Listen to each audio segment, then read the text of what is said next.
사랑하사 천지를 그 외아들 우리 주 예수 그리스도를 믿사오니 이는 성령으로 잉태하사 동정녀 마리아에게 하시고 본디오 빌라도에게 고난을 받으사 십자가에 못 박혀 죽으시고 장사한 지 사흘 만에 죽은 자 가운데서 다시 살아나시며 하늘로 오르사 전능하신 하나님 우편에 계시다가 죄려서 산자와 죽은 자를 심판하러 오시리라. 성령을 믿사오며 거룩한 공예와 성도가 세우는 것과 죄를 사여 주시는 것과 몸을 다해 사는 것과 영원히 사는 것을 믿사옵나이다. 아멘.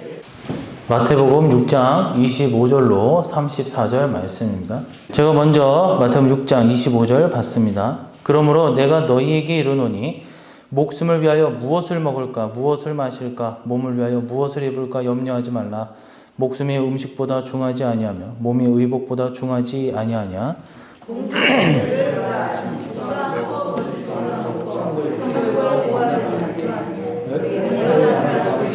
오리엔트. 너희 중에 누가 염려함으로 그 키를 한 자라도 더할 수 있겠느냐.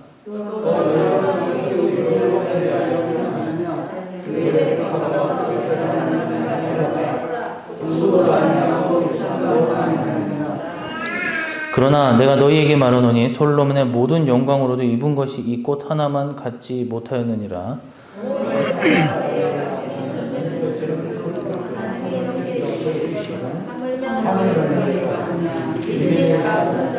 그러므로 염려하여 이르기를 무엇을 먹을까 무엇을 마실까 무엇을 입을까 하지 말라.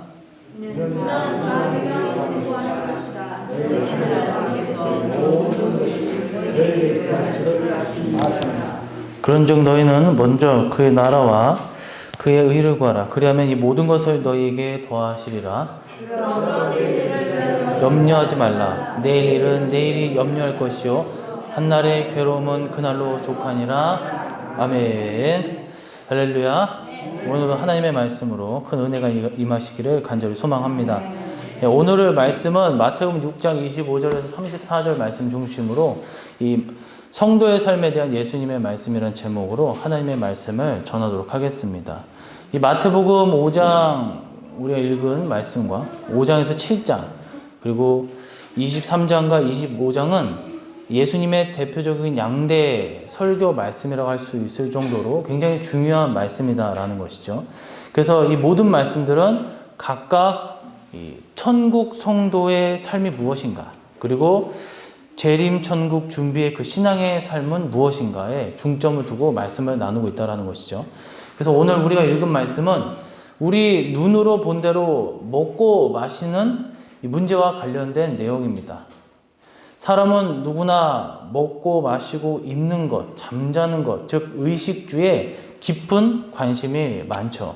그러니까 돈이 많이 있었으면 좋겠다라는 건 다 의식주를 위해서 그렇게 원한다라는 거죠. 사실상 먹고 마시는 것은 신앙생활에도 깊은 관련이 있습니다. 먹고 마시는 것은 그 일상 자체와 직결되는 것이고 일상을 바로 지키지 못하고 또 경건하게 세워가지 못하면 결국 신앙생활도 무너지기 마련이죠. 그 면에서 오늘 말씀은 평범한 일상 중에서 과연 이 성도다운 삶이 무엇인지 가르쳐주고 있는 내용이다라고 할 수가 있습니다. 그래서 우리는 성도의 삶에 대한 예수님의 말씀이 무엇인지 우리가 함께 살펴보고 또 그 말씀을 깨닫고 그대로 이행하시는 저와 여러분 되시기를 간절히 소망합니다. 첫 번째로 보면 여기서 보면 무엇을 먹고 마실까 염려하지 말라라고 하였습니다. 그래서 누가 25절이죠. 그러므로 내가 너에게로니 목숨을 위하여 무엇을 먹을까 무엇을 마실까 몸을 위하여 무엇을 입을까 염려하지 말라. 목숨이 음식보다 중하지 아니하며 몸이 의복보다 중하지 아니하냐. 그러니까 누가 먹지 않고 마시지 않고 입지 않고 살아갈 수가 있겠습니까? 그러니까 그냥 단순히 먹는 것에서 끝나는 게 아니라 마셔야 되고 또 마시는 거 끝난 것이 아니라 알몸으로 돌아다닐 수 없단 말이에요. 그리고 또 입어야 된다는 거야. 또 입는다라는 것은 당연히 어떤 나를 보호해주고 나의 필요 여러 가지 의미를 담고 있겠죠. 누가 이것에 대해서 아무 염려하지 않고 살아갈 수가 있겠습니까? 육체를 가진 사람은 다 걱정하고 염려하고 살아가는 거예요. 그러니까 이 땅에서는 다 먹고 사는 문제에 우리가 직면해 있고 거기에 걱정하고 거기에 대비하고 또 우리가 젊었을 때는 뭐예요? 내년을 위해서, 10년을 위해서, 결국 그 노후를 위해서 열심히 일을 한다라는 거예요. 또 우리나라 같은 경우 은퇴를 하고 나서도 자녀들한테 어떤 민폐를 끼치지 않기 위해서 또 일을 하잖아요. 그러면서 계속적으로 끊이지 아니하는 이마에 땀을 흘리는 그런 일들을 한다라는 거예요. 그래서 우리 인생에서는 이 먹고 마시는 문제가 끊임없이 되풀이 된다라는 거예요. 그래서 주님께서 그럼에도 불구하고 무엇을 먹고 무엇을 마실까 염려하지 말라라는 거예요.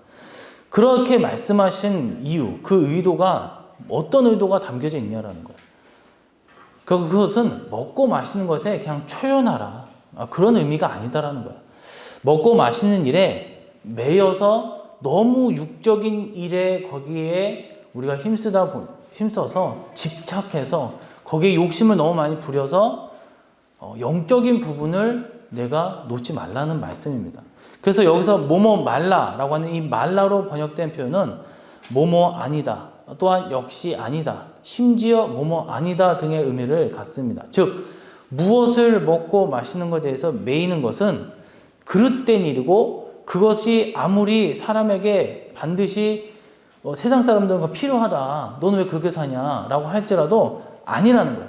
그럼에도 불구하고 아니라는 거예요. 다시 한번 강조합니다. 물질을 배제시키는 게 아니에요. 죄라는 것이 아니에요. 반드시 필요한 거예요. 우리에게 반드시 필요합니다. 먹고 마시는 것은 필수적인 거예요. 하지만 신앙인들은 거기에 너무 매여서 연연하여 살아가서는 안 된다는 거예요. 그래서 누가복음 17장 31절에서 32절 말씀 보니까 그날에 만일 사람이 지붕 위에 있고 그의 세간에 그 집안에 있으면 그것을 가지러 내려가지 말 것이요 이 밭에 있는 자도 그와 같이 뒤로 돌이키지 말 것입니다. 롯의 처를 생각하라. 그러니까 생각하라, 기억하라라는 거죠. 오늘 본문 산상수훈의 예수님의 사역 초기에 주신 말씀입니다. 지금 읽은 누가복음 17장 31절 32절은 예수님이 재림 때에 있을 때와 관련해 주신 말씀으로 시기적으로 예수님의 사역 말기에 주신 말씀이며 이 말씀은 특히 우리 믿는 자들에게도 깊은 관련이 있다라는 거예요. 주님은 재림 때에 지붕이나 밭에 있는 자들, 세간, 즉 살림을 가지러 딱 우리가 지붕에 있다라는 건 뭐예요? 예기치 않은 상황이잖아요. 뭔가 일을 하고 평상시에 누가 지붕에 있습니까? 그렇잖아요. 예기치 못한 상황이라는 거예요. 그런데 딱 그런 예기치 못한 상황에 예수님이 오셨을 때, 무슨 일이 발생했을 때, 내 집에 있는 살림 가져야 되는데, 내가 숨겨놨던 재산 내가 가져와야 되는데, 이러지 말라는 거예요. 롯의 처를 생각하라는 거예요. 롯의 처는 심판을 눈앞에 보면서도 소돔성에 들고 온, 그때 이 롯의 집안은 얼마나 부자였습니까? 성공한 사람이었어요. 그런데 그 모든 재산을 다 불태움 당했다라는 거예요. 그러니까 얼마나 아까워요. 또 살림하는 사람이니까. 그러니까 재물, 그런 것에 마음에 두다 보니까 뒤를 돌아보지 말라고 그랬는데, 어렸을 때는 제가 이제 주일학교를 이제 말씀을 들었을 때 막 궁금해가지고 뒤돌아보는데, 이제 영적인 상태에서 그 육의 그 상태에서 어떻게 내 모든 것을 빈털터린 상태에서 딱 뒤를 돌아보니까 모든 것이 마음을 그 소돔과 고모라 성에 딱 두었을 때 결국 뒤를 돌아보잖아요. 아쉬운 마음에. 그 결국 소돔 기둥이 되었다라는 거예요. 이와 관련해 야고보는 말세에 재물을 쌓는 것에 대해 화가 있다라고 증거합니다. 5장 3절의 말씀 보니까 너희 금과 은은 녹이 쓸었으니 이 녹이 너희에게 증거가 되며 불같이 너희의 살을 먹으리라. 너희가 말세의 재물을 쌓아두다. 여러분, 성경은 반드시 성도가 가난해야 한다라고 말하는 것이 아닙니다. 재물을 쌓는 것이 악하다라고 말하는 것이 아니에요. 그런데 왜 이런 말씀을 우리에게 주셨을까? 그것은 말세라는 표현에 해답이 있습니다. 말세는 모든 것이 딱 결정되는 시기예요. 그냥 끝나는 시기라는 거예요. 그럼에도 여전히 이제는 정리해야 돼요. 이제 정리해야 되고 주님을 맞이할 준비해야 되고 이제 우리의 본향으로 돌아갈 준비를 해야 되는데 여전히 탐심에 매여 있다가 결국엔 뭐예요? 내가 서야 할 자리, 내가 있어야 할 자리를 내가 놓쳐버리고 여전히 세상 쪽에 내가 머물러 있다가 결국 심판을 받는다라는 거예요. 심판을 받는 거예요. 예전에 이제 꼬마애들, 어린이들 무슨 동화책이 있어요. 뭐 보면은 길 지나가던 무슨 뮤지컬인지 뭐 연극인지 하는 것도 있는데 무슨 물고기던데 무지개 물고기인가? 뭐 그게 있어요.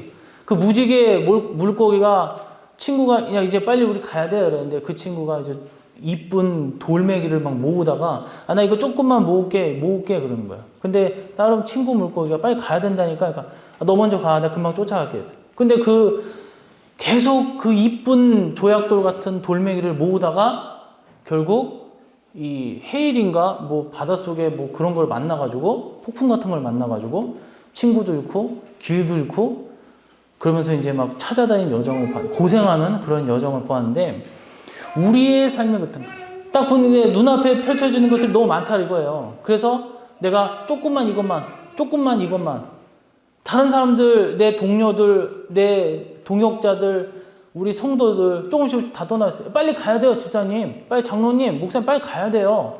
아니 잠깐만요. 이것만 가져가고 이것만 가져가고 빨리 가야 돼요. 그러다가 결국에는 천국의 문이 닫힌다라는 거예요.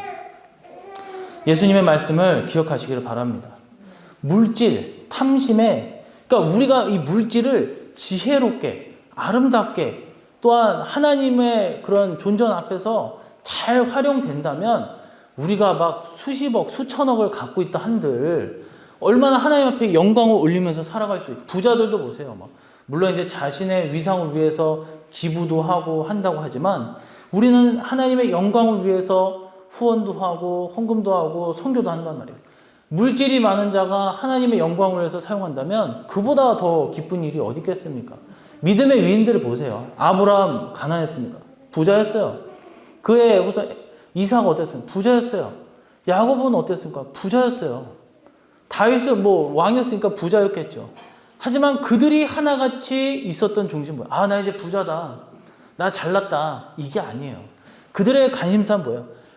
부자였지만 제발 나 하나님과 그 관계가 흐트러지면 안 되는데 하나님과 나 끊어지면 안 되는데 하나님이 나를 버리면 안 되는데 난 어떻게 하면 하나님과 더 가까워질 수 있을까? 하나님의 음성을 듣기 위해서 애썼다라는 거예요. 반대로 누부갓네살 왕은 어땠습니까? 도성을 돌아다니면서 야 이게 다 내가 만들었구나 이렇게 교만 떨다가 7년 동안 광인의 생활을 하지 않았습니까? 우리는 믿음의 위인들을 한번 보시라는 거예요. 하나님은 결코 물질에 대해서 그걸 무조건 죄라고 말씀하고 계시지 않는다라는 거예요. 최근 코로나 이후 국가에서 소위 재난지원금이라는 이 돈들이 있잖아요. 여러분 뭐 타셨는지 모르겠지만 여러 명목들이 주어졌어요. 그리고 나서 나오는 말이 기본소득이라는 말이 있어요. 코로나 이후 국가가 보편적 복지를 시행하고 국민들의 생활을 1인당 기본소득으로 보장한다라는 거예요. 이는 사실 그럴싸한 주장이지만 재난을 명목으로 국가가 모든 것을 통제하고 사람들의 경제생활까지 통제할 우려가 있다라는 거예요. 말세가 될수록 점점 더 세상은 어려워져요. 그래서 어떻게 돼요? 빈익부, 부익부 등의 부자들 진짜 많잖아요. 가난한 우리는 사실 돈이 없잖아요. 돈 뭐 많이 있으신지 모르겠지만 뭐 세상이 어렵다. 어쩌고 저쩌고 얘기하지만 막 부자들 참 많은 것 같아요. 그런 부의 편중 현상이 심화되어지고 결국 그거에 따라서 사람들은 탄심을 그쪽으로 다 쏠리면서 이리 갔다가 저리 갔다가 살아간다라는 거예요. 이러한 현실에서 우리는 더더욱 깨어나야 될 줄 믿습니다. 육적인 일에 너무 매여서 탐심에 매여 살지 않도록 스스로 우리가 조심하고 영적으로 거룩한 삶, 하나님을 가까이하며 은혜를 따라하는 삶을 살아야 힘써야 될 줄로 믿습니다. 두 번째로 하나님께서 들풀로 입히신다라고 했습니다. 29절 30절에 보니까 그러나 내가 너희에게 말하노니 솔로몬의 모든 영광으로도 입은 것이 이 꽃 하나만 갖지 못하였느니라. 오늘 있다가 내일 아궁에 던져지는 들풀도 하나님이 이렇게 입히시거든 하물며 너희일까 보냐 믿음이 작은 자들아. 성도의 삶에 대한 예수님의 말씀 첫 번째는 무엇을 먹을까? 무엇을 입을까? 걱정하지 말라는 거야. 이는 육적인 일에 너무 집착하지 말라는 거야. 둘째는 하나님께서 들풀도 입히신다라고 했습니다. 이는 하나님께서 사소한 것 하나하나 돌봐주시고 키워주시는 것처럼 우리 인생들을 철저하게 돌봐주시고 가르쳐주시고 보호해주신다는 것을 믿으라는 거예요. 오늘 본문 가운데 하물며로 번역된 헬라 원문표는 말론입니다. 이 말론이라는 단어는 도리어, 아주 많이, 더욱더라는 의미를 갖고 있어요. 그러니까 하나님께서 하늘을 나는 새들도 들에 핀 이름 없는 꽃들도 들풀도 먹이시고 입히시는데 도리어 하나님의 백성들이라고 그런 딱 칭하는 그런 자들을 책임져 주시지. 그러니까 배고픈데 음식도 안 주고 목마른데 물을 주지 않겠냐라는 거야. 단지 여기서 또 먹이고 입히시는 게 아니라 아주 많이 더 그 이상으로 우리를 생각하고 걱정해 주신다는 거예요. 그러니까 하나님을 믿는다면 이 세상에 속한 것들, 세상 물질에 사로잡혀 사는 것이 아니라 이 하나님의 풍성하심과 은혜로우심을 생각하면서 하나님을 신뢰하며 확신하며 살아가야 될 줄로 믿습니다. 그러니까 하나님께서는 하늘에 나는 새들도 먹이시고 들풀도 입히신다라고 하신 예수님의 그 말씀, 하나님께서 돌봐주심을 가르쳐주시고 이를 철저하게 믿으라고 하시는 거예요. 신명기 8장에서 보면 모세가 무려 40년 동안 광야 생활하며 이스라엘이 경험한 일들을 돌아보며 하는 말씀이 나와요. 이들은 광야 40년 동안 대략 200에서 300만에 육박하는 민족이 막 대이동을 하잖아요. 이집트에서 나와가지고. 시초 시작할 때만 해도 60만 3,550명이 계수되었어요. 이거는 장정만 계수한 거예요. 거기에 아이들, 노인들, 여자들 이거 수가 추가되면 대략 한 200에서 300만 명 정도 됐을 거라는 거예요. 당연히 이들을 먹일 음식이 마실 물이 얼마나 필요했겠습니까? 신발, 의복 얼마나 필요했겠어요. 오늘날 뭐 자동차로 가는 거, 뭐 마차나 말들로 가는 게 아니라 다 사람들이 걸어 다녔단 말이에요. 그러면은 40년 동안 걸었으면 그 신발이 남아났겠냐는, 의복이 얼마나 헤어졌겠어요. 하지만 광야에서 결코 신발이나 옷을 만들 수 없는 상황이라는 거예요. 그럼에도 불구하고 하나님께서는 이스라엘을 온전히 돌봐주셨고 먹고 마셨을 마시는 것뿐만 아니라 신발이나 의복까지 헤어지지 않게 하셨다라고 했어요. 그러니까 하나님께서는 이처럼 자기 백성을 철저히 책임지시는 분이다라는 거예요. 하늘의 새들도 들밭에 있는 백합화도 돌보시는데 하물며 그 자녀된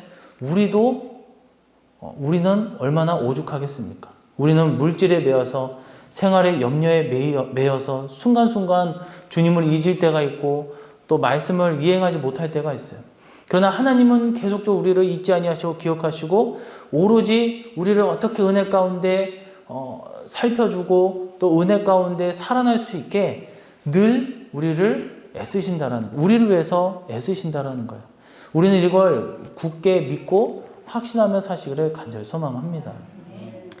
또 한 가지 말씀드릴 건 아직까지도 우크라이나와 러시아의 전쟁이 계속적으로 뉴스에 보도되잖아요. 대표적으로 보면 이제 코로나, 그 다음에 이제 우크라이나 전쟁인데, 우크라이나는 과거 핵 보유국 3위였습니다. 그 정도로 핵 보유를 많이 했어요. 많은 핵을 갖고 있었지만 이 자체 운용하는 실력도 안 됐고 이 많은 것을 어떻게 할 수 없어요. 원래 농업 국가였어요. 그래서 이 우크라이나가 국기가 밑에는 노란색이고 위에는 파란색이잖아요. 그래서 밑에는 벼 색깔이고 위에는 하늘 색깔란 말이에요. 그러니까 세계의 상당히 많은 부분을 비옥한 토지를 차지하고 있다고 하죠. 그 정도로 농업 국가이다 보니까 그 기술력이 없단 말이에요. 그런 가운데 유럽과 미국의 지원을 받는 조건으로 우리가 도와주겠다. 너네 평생 우리가 도와줄 테니까 걱정하지 말아 해서 1994년에 핵 포기를 선언하고 96년에 러시아에 다 넘기면서 반출해서 폐기시켜 버렸죠. 그런데 약 28년이 지났어요. 그러니까 30년이 좀 안 됐어요. 미국 측의 안전 보장이 유효합니까? 그렇지 않다라는 거예요.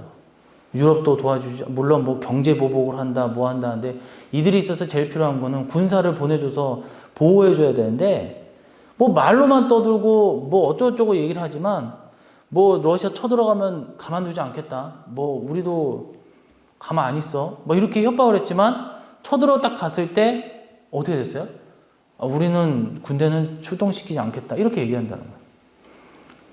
여하튼 이 우크라이나는 흔히 말하는 이 서방 세력들의 도움을 적극적으로 받지 못했어요.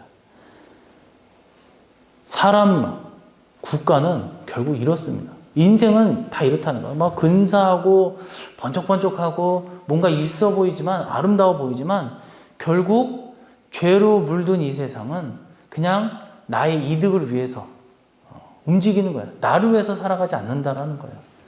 하지만 온 우주를 창조하시고 돌보시는 하나님은 그렇지 않습니다. 저 하늘의 수많은 별들과 들의 백합화, 공중의 새들도 돌보시는 하나님께서는 우리를 20년이 지났든 30년이 지났든 100년이 지났든 철저하게 책임져 주시고 돌봐주신다는 것을 믿으시기를 바랍니다. 그러니까 우리가 배반하고 우리가 돌아서지 않는다면 하나님은 끝까지 우리를 책임져 주신다는 거예요. 오늘 이 말씀을 듣고 우리가 굳게 확신하면서 하나님 앞에 우리가 모든 것을 내려놓는 저와 여러분 되시길 간절히 소망합니다. 세 번째로 먼저 그의 나라와 의를 구하라 라고 하셨습니다. 34절에 보니까 그런즉 너희는 먼저 그의 나라와 그의 의를 구하라. 그리하면 이 모든 것을 너에게 더하시리라. 첫 번째는 뭐라 했어요? 무엇을 먹을까 무엇을 입을까 걱정하지 말라 그랬어요. 두 번째는 하나님께서 들풀도 입혀주신다. 돌봐주심의 확신을 가지라 이거예요. 세 번째 마지막으로 먼저 그의 나라와 그의 의를 구하라. 이것은 하나님의 백성들이 먼저 천국 구원을 위해 살라라고 하는 거예요. 그러니까 세상 사람들은 오로지 육을 위해서 살아가는 거예요. 내 물질, 또 뭐 대학 좋은데, 또 좋은 직장 취업, 더 높은 지위 얻는 것, 뭐 대통령이 되는 것, 국회의원이 되는 것, 이런 거란 말이에요. 그런데 믿는 자들은 그것도 중요해요. 뭐 대통령 되기 애쓰고, 뭐 더 높은 데를 가기 위해서, 더 뭐 좋은 대학 가기 위해서, 돈을 많이 벌기 위해서 중요해요. 그렇게 하라 이거예요. 그러나 그 속에 그 중심에는 왜 되냐 이거예요. 세상 사람들 왜 되냐면 나의 만족을 위해서. 결국에는 그 꼭지점에 올라갔을 때 다 나의 만족을 위해서요. 나의 욕심을 위해서. 그러나 믿는 자들은 왜라고 했을 때 왜 그것이 되고 싶으냐, 왜 그렇게 많이 벌고 싶으냐 했을 때 하나님의 그 의를 위해서, 그러니까 하나님의 그 영광을 위해서라는 딱 그 목표가 있어야 된다라는 거예요. 그래서 오늘 우리의 삶에 있어서 이 마지막은 대미를 장식하는 정말 중요한 가르침이라는 거예요. 먼저 그의 나라와 의를 구하라. 그러니까 우리의 삶의 목표라는 거예요. 우리가 뭐 장사도 하시지만 사업을 하시지만 사업하는 이유 하나님의 나라를 위해서, 하나님의 영광을 위해서, 의를 드러나기 위해서 내가 살아간다라는 거예요. 돈을 버는 이유, 내가 어떻게 하면은 내가 그냥 어떻게 내가 뭐 화원을 하고 내가 음식을 파는데 뭐 어떻게 하나님의 영광을 위해서 할 수 있을까? 그 버는 것을 내가 하나님에서 내가 어떻게 하면 더 헌금을 더 많이 하고 어떻게 하면 그걸 갖고 더 전도를 하고 거기에 힘쓰라는 거예요. 그래서 예수님께서는 우리 성도들이 무엇을 먹을까, 무엇을 마실까 염려하지 그런 데에 너무 귀를 기울이고 애쓰지 말고 그보다 더 중요한 하나님의 나라와 의를 구하라고 하셨다라는 거예요. 그래서 여기서 구하라라고 번역된 헬라어 원문표는 제테오라는 단어를 쓰는데 이 단어는 계획하다, 추구하다, 열망하다, 인내하다라는 의미가 있어요. 그러니까 천국을 소망하고 천국을 구원을 얻고자 계획하고 추구하며 열망을 하는 거야. 그리고 결국 이 신앙생활 인내하라는 겁니다. 사랑하는 성도 여러분, 사람은 그가 무엇을 계획하고 무엇을 생각하냐를 통해 그 사람이 어떠한지가 드러납니다. 우리는 천국을 향해 가는 순례자의 길을 가는 거예요. 나그네에게 일시적으로 머무는 숙박지, 일시적으로 머무는 곳이 무슨 의미가 있어요? 다 지나고 나면 헛되고 덧없는 것들이에요. 내 집이 아니라는 거예요. 그냥 단지 잠깐 쉬어갈 뿐이라는 거예요. 하지만 영원한 것, 변치 않는 가치를 갖고 있는 것들이 있는데 그게 바로 말씀, 예수님, 그리고 천국이라는 거예요. 성도들이 먼저 생각하고 추구해야 하는 그런 삶의 기본적인 방향이고 방편입니다. 예수님은 하나님께서 우리에게 주신 최고의 선물이에요. 그리고 예수님께서 우리에게 주시고자 하는 궁극적인 선물이 바로 변하지 아니하는 천국이다라는 것입니다. 예수님은 그 때문에 사역 시작 때부터 한결같이 천국 구원을 선포하시고 천국 구원을 전하셨으며 거기서 끝나는 게 아니라 이를 또한 제자들에게 전하게 하셨다는 거예요. 마태복음 4장 17절 말씀 보면 이때부터 예수님께서 비로소 전파 이르시되 회개하라 천국이 가까이 왔느니라 하시더라. 또한 10장 7절에서는 가면서 전파하여 말하되 천국이 가까이 왔다 하고 또한 24장 14절에서는 이 천국 복음이 모든 민족에게 증언되기 위하여 온 세상에 전파되리니 그제야 끝이 오리라. 천국 선포는 예수님의 사역의 첫 출발점이라 할 수 있어요. 예수님께서 제자를 세우셨는데 제자들에게 처음 말하라 하신 내용도 바로 천국 전파입니다. 그리고 이 같은 천국 복음이 땅끝까지 전파되면 그제야 이제는 끝이 온다라고 했어요. 성도 여러분, 예수님은 당신께서 먼저 천국 구원을 위해 사셨어요. 그리고 우리에게도 천국 구원을 위해 살라라고 말씀하셨어요. 유명한 종교개혁가 마틴 루터는 천국에 대해 그 보배로움과 축복됨에 대하여 다음과 같이 증언하였어요. 이 땅에 모든 기쁨을 주고 모든 부를 주며 비록 그것들이 수천 수만 년 지속되는 것들이라 해도 천국의 한순간과도 결코 바꾸지 않을 것이다. 참으로 천국은 복된 곳입니다. 참으로 천국은 영광스러운 곳이며 가장 기쁜 곳이고 가장 보배로운 곳입니다. 이를 영원히 누리는 곳, 그것이 바로 천국이고 우리가 가야 할 본향입니다. 우리가 이 세상에 연연하지 않을 수 있는 것, 주님의 돌보심으로 우리가 따라서 그분의 길을 따라가야 할 이유, 그것은 바로 우리 주님이 자기 목숨을 바쳐서 우리로 들어가게 하신 천국의 소망 때문입니다. 이제 말씀 맺도록 하겠습니다. 예수님께서 자기 백성된 우리들, 성도들에게 어떠한 삶을 살아야 할지 말씀하신 그 핵심 대우가 무엇인지를 우리가 살펴보았습니다.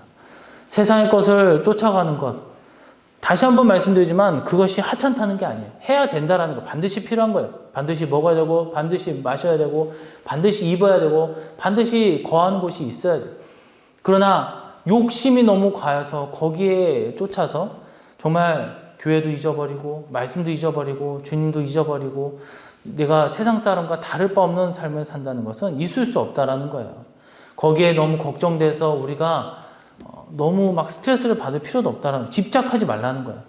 왜냐? 하나님께서 들풀도 입혀주시고 하나님께서 철저하게 우리를 돌봐주시면 확신을 가지면 그리고 우리의 그 중심에는 먼저 그의 나라와 의를 구하라 하신 하나님의 궁극적인 명령이 있기 때문입니다. 사랑하는 성도 여러분, 오늘 이 말씀을 늘 기억하시기를 바랍니다. 육적의 일 또한 탐욕적인 일에 매이지 말며 하나님의 도우심을 구하고 그것을 믿으며 늘 천국을 소망하며 사시기를 주님의 이름으로 간절히 축원해 드립니다. 다 같이 기도하도록 하겠습니다. 오늘 성도의 삶에 대한 예수님의 말씀을 통하여 우리가 품고 살아야 하는 목표와 비전을 다시 한번 오늘 말씀을 통해서 깨닫게 됩니다. 우리는 썩어 없어질 세상 것을 쫓지 않고 오로지 말씀과 주 예수님만을 바라보고 의지하면서 겸손과 사랑으로 이 땅에서 평안함고 살아가게 하여 주시옵시고 믿음의 행위가 늘 드러나는 주님의 자녀들이 될 수 있게 해달라고 이제 주여 삼창 부르시고 기도하도록 이제는 우리를 구원하신 예수 그리스도의 희생과 사랑에 담긴 십자가의 은혜와 전능하신 성부 하나님 우리를 향한 구원의 성님의 주관하심과 우리 가운데 늘 역사하시고 구원과 축복의 성취를 위하여 늘 놀랍고 성령의 도우심으로 우리의 앞날을 걱정하여 무엇을 먹을까 입을까 육적인 일에 집착하지 않으며 하나님의 돌보심을 믿고 살아갈 때에 천국의 축복과 은혜가 우리 머리와 가정과 기업 그리고 교회와 모든 믿는 자들에게 영원토록 함께 있을지어다. 아멘. 찬양하도록 하겠습니다.